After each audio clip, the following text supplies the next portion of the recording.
Vous démarrez votre prospection et vous vous demandez sur quel réseau il faut que vous vous lanciez. Ne bougez pas, c'est exactement la réponse que je vais vous apporter aujourd'hui.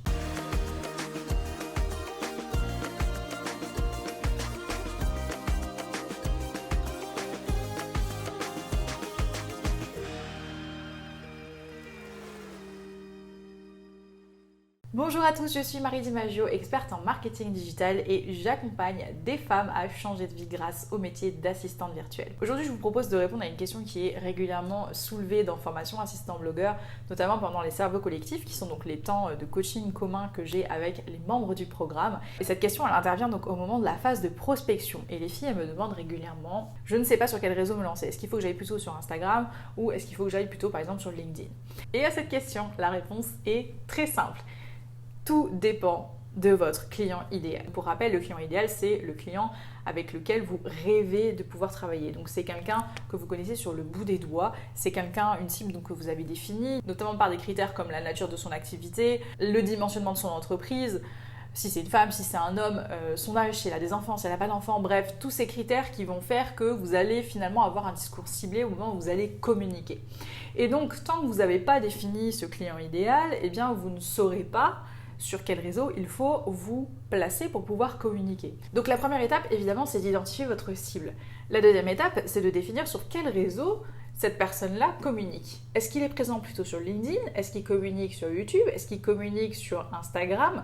Parce que en fonction des réseaux sur lesquels il est présent, eh bien votre démarche et la manière dont vous allez vous rendre visible sera forcément différente. Si vous avez envie, par exemple, de travailler avec des thérapeutes, eh bien, les thérapeutes, c'est une activité qui est quand même assez particulière, dans la mesure où, quand vous communiquez, quand on est thérapeute, pour avoir accompagné des thérapeutes par le passé, quand on est thérapeute, c'est compliqué de faire des posts sur lesquels les gens vont s'engager de manière publique, sur des réseaux par exemple comme Instagram, parce que derrière, on va dévoiler des informations qui sont assez personnelles, des données qui sont assez sensibles et qu'on n'a pas nécessairement envie de partager aux yeux de tous. Donc, du coup, ces personnes-là, elles vont par exemple beaucoup plus se lâcher sur des réseaux comme Facebook. Donc, de fait, le thérapeute sera peut-être plus présent sur Facebook que sur Instagram. Donc si vous, en voulant cibler cette personne-là, vous allez créer du contenu sur votre profil Instagram, il y a peut-être peu de chances finalement que cette personne-là, que votre cible, tombe sur ce contenu-là.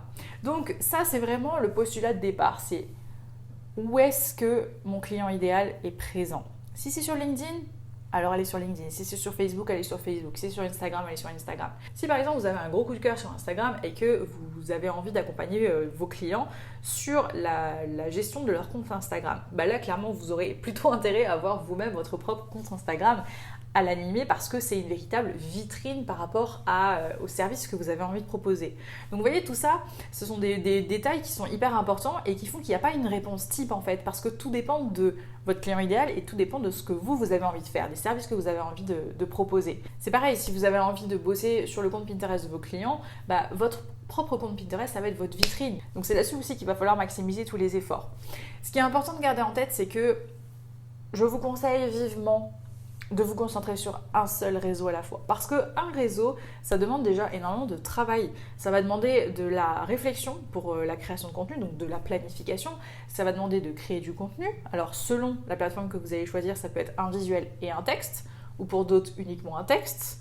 Et ensuite, il va y avoir toute la partie, entre guillemets, logistique de planification des posts et aussi de l'interaction derrière suite à l'engagement que ces posts-là vont générer, parce que c'est un peu le but. C'est de pouvoir aller rencontrer et parler aux gens avec lesquels vous avez envie de travailler.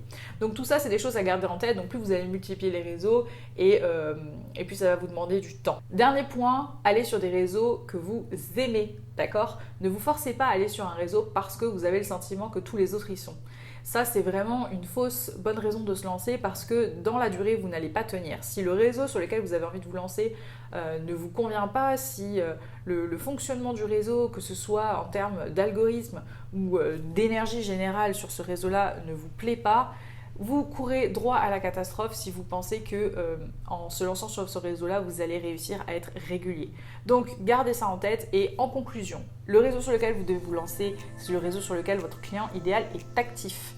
Et c'est un réseau que vous devez aimer parce que derrière, ça va vous demander du temps, de l'énergie et donc de fait, si vous n'aimez pas ce réseau-là, eh bien vous allez vous disperser et vous n'allez pas tenir sur le long terme.